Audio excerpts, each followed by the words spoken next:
Hello everyone, आप सभी लोग कैसे हैं। मैं विपिन मुदगल, स्टार्टअप एडवाइजर, और आज हम बताने वाले हैं legal environment of the startup India. Generally हम इसमें कवर करेंगे कि स्टार्टअप इंडिया में अपना क्या लीगल इन्वायरमेंट चल रहा है इंडिया के अंदर, और साथ ही साथ इसमें हम कवर करेंगे इनके ऑब्जेक्टिव क्या है और बैकग्राउंड क्या है। So let's start the topic. तो आज के टॉपिक में हम क्या क्या कवर करने वाले हैं वो मैं आपको बता देता हूं। सबसे पहले हम कवर करेंगे बैकग्राउंड की, बैकग्राउंड क्या है इसका स्टार्टअप इंडिया का। उसके बाद हम कवर करेंगे ऑब्जेक्टिव कि स्टार्टअप इंडिया जो स्कीम थी वो क्यों लाई गई, इसके पीछे हमारे जो इंडियन गवर्नमेंट है उसके ऑब्जेक्टिव क्या थे। थर्ड हम कवर करेंगे इसका विच एंटिटी, कौन कौन सी एंटिटी है जो आपके स्टार्टअप इंडिया में जा सकती है, ये हम थर्ड कवर करेंगे। उसके बाद हम कवर करेंगे एलिजिबिलिटी क्राइटेरिया कि जो आपकी एंटिटी है जो इसमें रजिस्टर्ड हो रही है उसकी एलिजिबिलिटी क्राइटेरिया कौन कौन से है, क्योंकि एज क्या होनी चाहिए। उसके बाद हम इसमें कवर करेंगे आपका बेनिफिट क्या है। स्टार्टअप इंडिया स्कीम है उसमें जो रजिस्ट्रेशन कराते हैं उसमें रजिस्ट्रेशन कराने के आपका बेनिफिट क्या है, एक हम ये कवर करेंगे। और लास्ट में जो हम फाइनल कवर करेंगे वो करेंगे आपका रजिस्ट्रेशन प्रोसेस क्या है, कि कैसे मतलब इसमें क्या फीस जाती है, कौन सी वेबसाइट के थ्रू आप इसमें रजिस्टर कर सकते हो। ये बेसिकली ये सारी चीजें हम इसमें कवर करेंगे। तो चलिए हम स्टार्ट करते हैं। तो सबसे पहले मैं आपको बैकग्राउंड बताना चाहता हूं कि जो स्टार्टअप इंडिया स्कीम है जनरली 16 जनवरी 2016 को जो हमारे प्राइम मिनिस्टर है नरेंद्र मोदी जी, इनके थ्रू ये इनॉग्रेट की गई। जो भी मेन टॉपिक आता है यह कि ये 16 जनवरी 2016 के उससे पहले इंडिया में स्टार्टअप का क्या माहौल था। सबसे पहले तो इंडिया में यूनिकॉर्न्स नहीं थे। उसके बाद क्या है कि हार्डली 5000 स्टार्टअप इंडिया में रजिस्टर थे 2015 तक। एंड उसके बाद क्या है कि जो प्रोसेस थी स्टार्टअप्स की बहुत टफ थी। एंड जो स्टार्टअप इकोसिस्टम है वर्ल्ड में उसमें जो इंडिया की रैंकिंग है वो बहुत ही कम थी। लेकिन अगर अब मैं कंपेयर करूं जो स्टार्टअप इंडिया स्कीम आई 2016 में और अभी हम 2025 चल रहा है, अगर मैं अभी कंपेयर करूं तो मैं आपको बता देता हूं 95,000 प्लस स्टार्टअप अभी स्टार्टअप इंडिया स्कीम में आपके रजिस्टर्ड हो चुके हैं, क्योंकि एक सिंप्लीकेशन प्रोसेस हुई। और इंडिया में आज की डेट में मैं आपको बताना चाहूंगा कि 100 प्लस यूनिकॉर्न्स है। यूनिकॉर्न्स क्या होते हैं? यूनिकॉर्न्स वो होते हैं कि जो बिजनेस उसकी नेटवर्थ 8000 करोड़ से ज्यादा हो उनको हम यूनिकॉर्न्स बोलते हैं। जनरली मैं कुछ एग्जांपल देता हूं यूनिकॉर्न्स के, जैसे आपका फ्लिपकार्ट हो गया, जोमेटो हो गया, बाइजू हो गया, रिजर्वे हो गया, और भी बहुत सारे ये यूनिकॉर्न्स हो गया। और अब एक चीज मैं बताना चाहता हूं कि आज की डेट में 2025 में इंडिया थर्ड नंबर पे है स्टार्टअप इकोसिस्टम में। इंडिया थर्ड नंबर पे है। सबसे पहले पे अपना यूएस है, उसके बाद चाइना, एंड थर्ड आपका इंडिया है। तो ये हमारे लिए बेस्ट है। इसलिए ही जो हमारी इंडियन गवर्नमेंट थी और जो हमारे प्राइम मिनिस्टर थे वो स्टार्टअप इंडिया स्कीम को लेके आए। ये मैंने आपका इनको बैकग्राउंड कवर कर दिया। अब मैं आता हूं ऑब्जेक्टिव क्या थे, कि मेनली ऑब्जेक्टिव क्या थे। ऑब्जेक्टिव में बताना चाहूंगा जो स्टार्टअप इंडिया जो स्कीम है वो 3 पिलर पे हमारी टिकी हुई है। फर्स्टली क्या है कि बिजनेस जो प्रोसेस थी स्टार्टअप को रजिस्टर्ड होने की उसको सिंप्लीकेशन करना था। ओके। एंड सेकेंडली क्या थी? फंडिंग। देखो कोई भी स्टार्टअप रजिस्टर्ड होता था पहले 2015 में उसमें फंडिंग की बहुत इशू आता था और बिना फंडिंग कोई बिजनेस चल नहीं सकता, और यूथ स्टार्टअप करना चाहते थे बट उनके पास फंडिंग नहीं थे। सेकंड ये था। और जो थर्ड प्रॉब्लम थी कि आपने स्टार्टअप कर लिया रजिस्टर्ड लेकिन इजी एग्जिट नहीं था। हो सकता है आपने स्टार्टअप किया और आप उसे नहीं चला पा रहे हो, तो अब इसमें क्या दिया? 90 डेज इजी एग्जिट। ये आपका मैंने आपको ऑब्जेक्टिव भी कवर कर दिया। अब मैं आपको बताऊंगा टाइप्स ऑफ एंटिटी की, कौन कौन सी एंटिटी है जो आपके स्टार्टअप इंडिया में रजिस्ट्रेशन हो सकती है। तो बेसिकली क्या है कि मैं बताना चाहूंगा कि 3 टाइप्स की एंटिटी है जो आपके स्टार्टअप इंडिया में रजिस्टर हो सकती है। First is private limited. पहली होती है आपकी प्राइवेट लिमिटेड। ये मिनिस्ट्री ऑफ कॉर्पोरेट अफेयर के अंदर रजिस्टर्ड होती है। प्राइवेट लिमिटेड कंपनी होती है, ministry of corporate affair ROC के अंदर रजिस्टर्ड होती है। सेकेंडली होती है आपकी एलएलपी, लिमिटेड लायबिलिटी पार्टनरशिप। इसमें बेसिकली क्या है? पार्टनरशिप, ये लिमिटेड लायबिलिटी पार्टनरशिप एक्ट है उसके अंदर रजिस्टर्ड होती है। ये भी मिनिस्ट्री ऑफ कॉर्पोरेट अफेयर के अंदर हो गया। एंड थर्ड आ गई आपकी जनरल पार्टनरशिप डीड। जैसे आप पार्टनरशिप बनाते हैं 2 लोग तो ये पार्टनरशिप एक्ट के अंदर रजिस्टर्ड होती है स्टेट गवर्नमेंट के अंदर। ये 3 टाइप की एंटिटी होती है जो आप रजिस्टर करा के अपनी एंटिटी को रजिस्टर करा के स्टार्टअप इंडिया स्कीम के अंदर ला सकते हो। थोड़ा थोड़ा खुल के बताना चाहूंगा कि private limited company under companies act registered होती है 2030। रजिस्ट्रेशन की जो प्रोसेस होती है इसमें देखिए मिनिमम आपको 2 लोगों की रिक्वायरमेंट होती है, 2 पर्सन की रिक्वायरमेंट होती है। दोनों पर्सन के डॉक्यूमेंटेशन अगर हम लेते हैं तो उन दोनों पर्सन के केवाईसी डॉक्यूमेंट हो गए, like Aadhaar card, PAN card, photographs. And उसके लिए एक एंटिटी रजिस्टर कराने के लिए, प्राइवेट लिमिटेड एंटिटी रजिस्टर कराने के लिए आपको एक रजिस्टर्ड ऑफिस भी शो करना पड़ता है। उसके लिए आप इलेक्ट्रिसिटी बिल, अगर प्रीमिसेस आपकी रजिस्टर्ड ऑफिस रेंटेड है देन रेंट एग्रीमेंट। तो ये बेसिकली आपके इसमें प्राइवेट लिमिटेड में आपको मिल गया, आपको रजिस्ट्रेशन कराने के डॉक्यूमेंट्स बता दिए। उसके बाद मैं एलएलपी पे आता हूं। एलएलपी में भी सेम प्रोसेस है अपना। एलएलपी में भी वही मिनिमम 2 लोगों की रिक्वायरमेंट है और यही सेम डॉक्यूमेंट आपको रजिस्टर के लिए चाहिए। And third is the partnership. Partnership में भी अपना सेम प्रोसेस है, 2 लोग चाहिए इसमें भी, पार्टनर एक, आपको कोई दूसरा पार्टनर चाहिए और सेम डॉक्यूमेंटेशन के साथ सेम ये प्रोसेस रजिस्टर्ड हो जाएगी आपकी।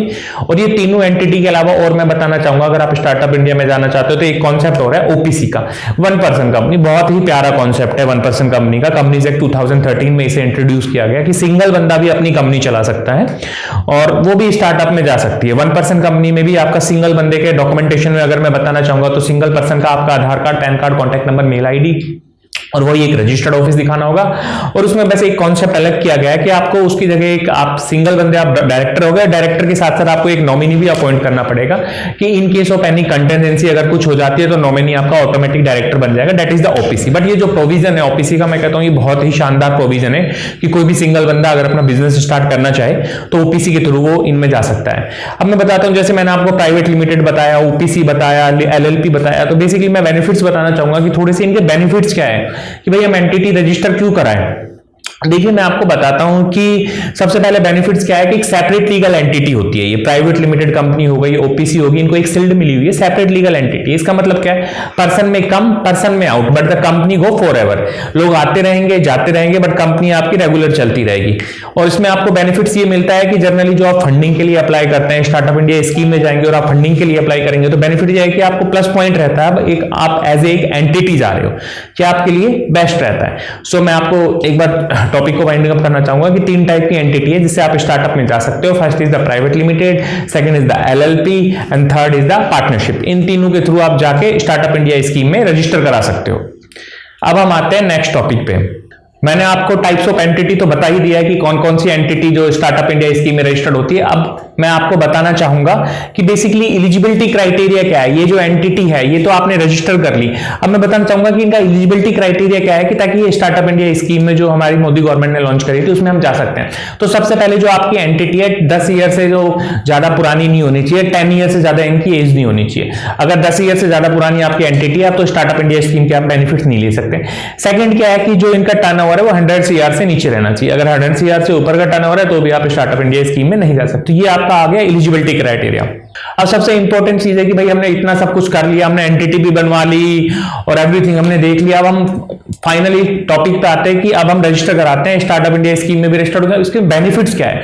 तो वो हर कोई बिजनेसमैन है, कोई भी बिजनेस पर्सन है, सब ये सोचता है कि मैं इस स्कीम में जा तो रहा हूं लेकिन मुझे इसके बदले में मिलेगा क्या। तो इस चीज पे आते हैं जो मेन टॉपिक है कि बेनिफिट्स क्या है आपके स्टार्टअप इंडिया के। तो मेजर बेनिफिट्स बताना मैं चाहूंगा। सबसे पहले इसके जो मेजर बेनिफिट्स हैं वो है आपके इनकम टैक्स में बेनिफिट। इनकम टैक्स में क्या है, आपको 3 ईयर के लिए डिडक्शन मिल जाता है। सेक्शन 80 IC है आपका इनकम टैक्स का, उसमें आपको 3 ईयर के लिए बिल्कुल डिडक्शन मिल जाता है। सेकंड आपका इनकम टैक्स में जो बेनिफिट मिलेगा वो मिलेगा कैपिटल गेन का बेनिफिट। इसमें आपको एक दूसरा कैपिटल गेन का बेनिफिट मिल जाता है। ये हो गया आपका दूसरा बेनिफिट मिलता है आईपीआर में। आईपीआर क्या होती है, आपकी बौद्धिक संपदा होती है, इंटेलेक्चुअल प्रॉपर्टी राइट, मतलब ये भी एक आपकी संपत्ति होती है आईपीआर। इसमें क्या बेनिफिट्स मिलता है, अगर आप स्टार्टअप में रजिस्टर्ड है, स्टार्टअप इंडिया स्कीम में रजिस्टर्ड है तो सबसे पहला बेनिफिट मिलता है आपको पेटेंट में। आपको 80% डिडक्शन मिल जाता है फीस में अगर आप पेटेंट रजिस्टर कराते हैं और आप स्टार्टअप इंडिया स्कीम में रजिस्टर्ड है। सेकंड बेनिफिट मिलता है आपका ट्रेडमार्क में। ट्रेडमार्क में आपको 50% तक सेकंड बेनिफिट मिलता है आपको ट्रेडमार्क में। अगर आप ट्रेडमार्क में रजिस्टर कराने जाते हैं तो अगर स्टार्टअप इंडिया स्कीम में आप रजिस्टर्ड है तो आपको 50% डिडक्शन मिल जाएगा। साथ ही साथ आपको कॉपीराइट में भी इसका डिडक्शन मिल जाएगा। ये आपको मैंने कवर कर दिया। उसके बाद थर्ड बेनिफिट है इसमें self certification. Self certification means आपको जो तीन लेबर लॉज में और 2 इन्वायरमेंट लॉज में आपको सेल्फ सर्टिफिकेशन मिल जाएगा। मींस वहां पे ऑडिट आपकी नेसेसरी नहीं है। उसके बाद मैं आपको आता हूं फाइनली फंडिंग की। फंडिंग में इसमें आपको क्या बेनिफिट मिलेगा। देखिए मैं आपको बताना चाहूंगा कि 10,000 करोड़ का जो कॉर्पस है वो इंडियन गवर्नमेंट ने एज ए स्टार्टअप्स को देने के लिए अलॉट किया है। अब वो कॉर्पस कैसे दिया जाएगा उसका वे बता देता हूं। सबसे पहले क्या होता है सीड फंडिंग। अगर आप कोई स्टार्टअप रजिस्टर कर रहे हो, स्टार्टअप इंडिया स्कीम में रजिस्टर कर चुके हैं तो आप स्टार्टअप इंडिया वेबसाइट पे जाके सीड फंडिंग के लिए अप्लाई कर सकते हो। सेकंड क्या है, आप मुद्रा लोन में जा सकते हो। अगर आपका स्टार्टअप प्रॉपर आप कर रहे हो तो मुद्रा लोन होता है, 3 टाइप के होते हैं, मैक्सिमम 10 लाख तक की वैल्यू का होता है। मुद्रा लोन में जा सकते हो। थर्ड हो गया आप MSME लोन में जा सकते हो, micro small medium industry. Fourth हो गया आप सिडबी के थ्रू अप्लाई कर सकते हो। और लास्ट आपका जो ऑप्शन है आप प्राइवेट इंक्यूबेटर्स या जो गवर्नमेंट इंक्यूबेटर्स है उनके थ्रू भी आप अप्रोच कर सकते हो, तो आप में इसमें फंडिंग भी मिलेगी। उसके बाद जो बेनिफिट्स है आपका, एक ना इजी एग्जिट है। इसमें क्या है, अगर आपने बिजनेस आपने रजिस्टर कराया स्टार्टअप इंडिया में और वो नहीं चला तो आप इजी एग्जिट कर सकते हो 19 डेज के अंदर आपके पास इसमें रूट रहता है या पावर रहती है, आप समझ लीजिए। अगर आप स्टार्टअप इंडिया में तो आप इजिली बिजनेस से एग्जिट कर सकते हो। उसके बाद जो सबसे बढ़िया इसमें जो बेनिफिट्स मिलता है, लाइक डेट अगर आप स्टार्टअप इंडिया स्कीम में रजिस्टर्ड है तो आप टेंडर्स, गवर्नमेंट टेंडर्स वगैरह अप्लाई करते हो तो उनमें क्या है, आपको बेनिफिट्स मिलता है। लाइक डेट आप PSU में डालते हो कोई भी टेंडर, तो स्टार्टअप्स के लिए अलग से टेंडर ओपन होते हैं हमारे, और उसके लिए जो बिड लगती है, जो बिड वैल्यू होती है वो बहुत माइनर होती है, जीरो भी होती है। मतलब स्टार्टअप्स के लिए अलग से टेंडर्स आपके गवर्नमेंट देती है हमें। तो बेसिकली इतने सारे बेनिफिट्स है। अगर आप स्टार्टअप इंडिया, भारत सरकार के स्टार्टअप इंडिया स्कीम में जाना चाहते हो तो आपको बहुत सारे बेनिफिट्स मिलेंगे। और होपफुली मैं सोच रहा हूं कि ये वीडियो जो मैं बना रहा हूं आपके लिए बहुत ही बेनिफिशियल होगा। और उसके बाद मैं अपने फाइनल टॉपिक पे आता हूं कि इतना सब कुछ कर लिया, अब हमारी जो मेन क्वेरी कि हम इस स्कीम को रजिस्टर्ड कैसे करें, इस स्कीम के अंदर अडॉप्ट कैसे करें। तो मैं बताता हूं, बहुत ही सिंपल प्रोसीजर है। इसके लिए आपको इंडियन गवर्नमेंट की वेबसाइट है www.startupindia.gov.in। इस वेबसाइट पे आप जाओगे, इजीली आपको एवरीथिंग आपको शो हो जाएगी, कैसे अप्लाई करना है, डॉक्यूमेंटेशन क्या है, फीस क्या है, प्रोसेस क्या है, बेनिफिट्स क्या है, सीड फंडिंग के लिए कैसे जाना है। और जनरली मैं और बता देता हूं, स्कीम में रजिस्टर करने के लिए आपको क्या क्या डॉक्यूमेंटेशन चाहिए। तो स्टार्टअप इंडिया में रजिस्टर करने के लिए देखिए, डॉक्यूमेंटेशन में तो आपको एंटिटी होनी चाहिए सबसे पहले, और उस एंटिटी के जो भी आप रजिस्टर्ड हो उसके सारे डॉक्यूमेंट होने चाहिए। उसके बाद कुछ इनोवेशन होना चाहिए, कुछ नया होना चाहिए, कोई नया आइडिया होना चाहिए। अगर आप स्कीम में जा रहे हो तो फर्स्ट ऑफ ऑल तो कोई नया आइडिया होना चाहिए, ऐसा नहीं कोई भी कुछ भी आइडिया आपका। उसके बाद आपके पास प्रॉपर एक PPT भी होनी चाहिए और एक वेबसाइट भी होनी चाहिए दिखाने के लिए कि हाँ, इस वजह से हम इस स्कीम में रजिस्टर कराना चाहते हैं और क्यों गवर्नमेंट हमें ये सब बेनिफिट्स दे। तो जनरली ये सारी चीजें हैं जो मैंने आज आपको इस वीडियो में कवर कर दी, और होप मैं करता हूं कि ये सारी चीजें आपको अच्छी लगी होगी और कहीं ना कहीं आपके लिए बेनिफिशियल रही होगी। एंड फर्दर आप अगर कुछ और स्टार्टअप इंडिया के बारे में जानना चाहते हो तो मैंने एक बुक लिखी है, ये startup India and stand up India. ये आप मुझसे फर्दर कांटेक्ट करके मंगवा सकते हो। और इसमें मैंने आपकी जो सारी प्रोसेस बताई बहुत शॉर्ट में बताई थी। तो इस बुक में क्या है, ऑल प्रोसेस बिल्कुल डीपली मैंने बताई हुई है। आप मेरे से कांटेक्ट कर सकते हैं या हमारे जो प्रोग्राम कोऑर्डिनेटर सर है उनसे बोल सकते हो। ये बुक आपके लिए बिल्कुल फ्री ऑफ कॉस्ट है, आप मेरे से कांटेक्ट करिए, मैं कुरियर लगवा दूंगा, इसमें कोई इशू नहीं है। एंड लास्ट एंड फाइनल मैं थैंक यू कहना चाहूंगा माँ फाउंडेशन का एंड हमारे Aryabhatta college university of Delhi का, कि उन्होंने मुझे मंच प्रोवाइड किया ये सब बताने के लिए। और साथ ही साथ हमारे SK जैन सर का, साथ ही साथ हमारे प्रोग्राम कोऑर्डिनेटर सर का एंड JK सिंह सर का मैं furtherly most heartful thank you बोलना चाहूंगा कि उन्होंने मुझे यहाँ ये मंच प्रोवाइड किया और वो बोलने का मौका दिया।